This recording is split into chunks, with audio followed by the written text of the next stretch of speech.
ಮನಿ ಊಟ cooking channel. ಇವತ್ತು ನಾವು ವೆಜಿಟೇಬಲ್ಸ್ ಬಳಸಿ ವೆಜ್ ಕಡಾಯಿ ಮಾಡೋಣ ಬನ್ನಿ. ವೆಜ್ ಕಡಾಯಿ ಕರಿ ಮಾಡೋಣ ಬನ್ನಿ. ಮಾಡೋದು ತುಂಬ ಸುಲಭ. ಮೊದಲು ಒಂದು ಪ್ಯಾನಿಗೆ 1 ಸ್ಪೂನಷ್ಟು ಜೀರಿಗೆ ಹಾಕಿಕೊಳ್ಳಿ. ಫಸ್ಟು ಕಡಾಯಿಗೆ ಮಸಾಲ ಪೌಡರ್ ಮಾಡ್ಕೊಬೇಕಲ್ವ, ಅದು ಇದು. ನಂತರ ಧನಿಯಾ ಬೀಜ, ಧನಿಯಾ ಕಾಳು ಬರುತ್ತಲ್ಲ, ಧನಿಯಾ ಬೀಜ, ಅದನ್ನು 1-2 ಸ್ಪೂನಷ್ಟು ಹಾಕಿಕೊಳ್ಳಿ. ನಂತರ ಗುಂಟೂರು ಮೆಣಸಿನ್ಕಾಯಿ ನಿಮ್ಮ ಖಾರಕ್ಕೆ ಅನುಗುಣವಾಗಿ, ನಾವು ಸ್ವಲ್ಪ ಖಾರ ಕಮ್ಮಿ ತಿಂತೀವಿ, ಅದಕ್ಕೋಸ್ಕರ 3 ಹಾಕ್ಕೊಂಡಿದ್ದೀವಿ. ಹಾಕ್ಕೊಂಡು ಇದು ಲೈಟಿಶ್ ಕಲರ್ ಚೇಂಜ್ ಆಗಬೇಕು ಅಲ್ಲಿವರೆಗೂ ಸ್ವಲ್ಪ ಫ್ರೈ ಮಾಡಿಕೊಂಡು ಮಿಕ್ಸಿ ಜಾರಲ್ಲಿ ಹಾಕ್ಬಿಟ್ಟು ನುಣ್ಣಗೆ ರುಬ್ಬಿಕೊಳ್ಳಿ. ಅದು ಕಡಾಯಿಗೆ ಕಡಾಯಿ ಮಸಾಲ ಪೌಡರ್ ಅದು. ಅದೇ ಪ್ಯಾನಿಗೆ 1-2 ಸ್ಪೂನ್ ಎಣ್ಣೆ ಹಾಕಿಕೊಳ್ಳಿ.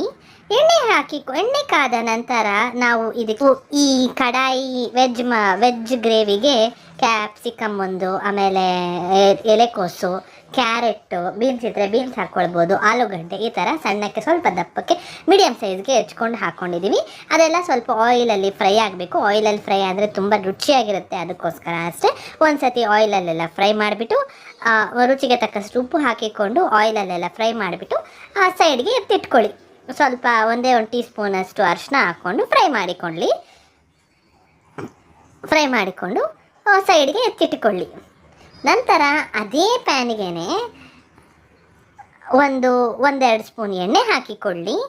ಎಣ್ಣೆ ಕಾಯಬೇಕು. ಎಣ್ಣೆ ಕಾದ ನಂತರ ಸಣ್ಣಕ್ಕೆ ಹೆಚ್ಚಿರುವ ಈರುಳ್ಳಿ ಹಾಕಿಕೊಂಡು ಅದೆಲ್ಲ ಲೈಟಿಶ್ ಕಲರ್ ಚೇಂಜ್ ಆಗಬೇಕು, ಅಲ್ಲಿವರೆಗೂ ಫ್ರೈ ಮಾಡ್ಕೊಬೇಕು.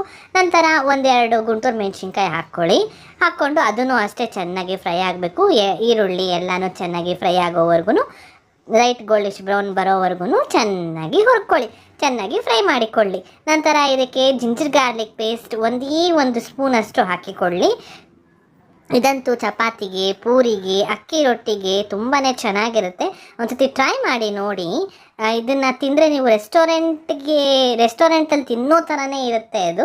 ಒಂದ್ಸತಿ ಟ್ರೈ ಮಾಡಿ ನೋಡಿ. ಶುಂಠಿ ಬೆಳ್ಳುಳ್ಳಿ ಪೇಸ್ಟ್ ಎಲ್ಲ ಹಾಕಿ ಚೆನ್ನಾಗಿ ಫ್ರೈ ಮಾಡಿಕೊಳ್ಳಿ. ಅನಂತರ ಒಂದೇ ಟೊಮೆಟೊನ ನಾವು ರುಬ್ಬಿಟ್ಟು ಟೊಮೆಟೊ ಪ್ಯೂರಿ ಮಾಡ್ಕೊಂಡಿದ್ದೀವಿ. ಆ ಟೊಮೆಟೊ ಪ್ಯೂರಿನ ಹಾಕ್ಕೊತಾ ಇದ್ದೀವಿ. ಅದನ್ನು ಅಷ್ಟೇ ಚೆನ್ನಾಗಿ ಫ್ರೈ ಆಗಬೇಕು, ಎಣ್ಣೆ ಎಲ್ಲ ಬಿಡಬೇಕು, ಅಲ್ಲಿವರೆಗೂ ನೀವು ಫ್ರೈ ಮಾಡ್ಕೊಬೇಕು. ನಂತರ ಇದಕ್ಕೆ ನಿಮ್ಮ ರುಚಿಗೆ ತಕ್ಕಷ್ಟು ಚಿಲ್ಲಿ ಪೌಡರ್, 1 ಟೀ ಸ್ಪೂನಷ್ಟು ಗರಂ ಮಸಾಲ ಹಾಕಿಕೊಂಡು ಚೆನ್ನಾಗಿ ಫ್ರೈ ಮಾಡಿಕೊಳ್ಳಿ. ನಂತರ ನಾವು ಇದಕ್ಕೆ ಕಡಾಯಿ ಮಸಾಲ ಪೌಡರ್ ಮಾಡಿಟ್ಕೊಂಡಿರ್ತೀವಲ್ವಾ, ಅದನ್ನು ಹಾಕ್ಕೊಂಡು ಮತ್ತೆ ಚೆನ್ನಾಗಿ ಫ್ರೈ ಮಾಡಿಕೊಳ್ಳಿ.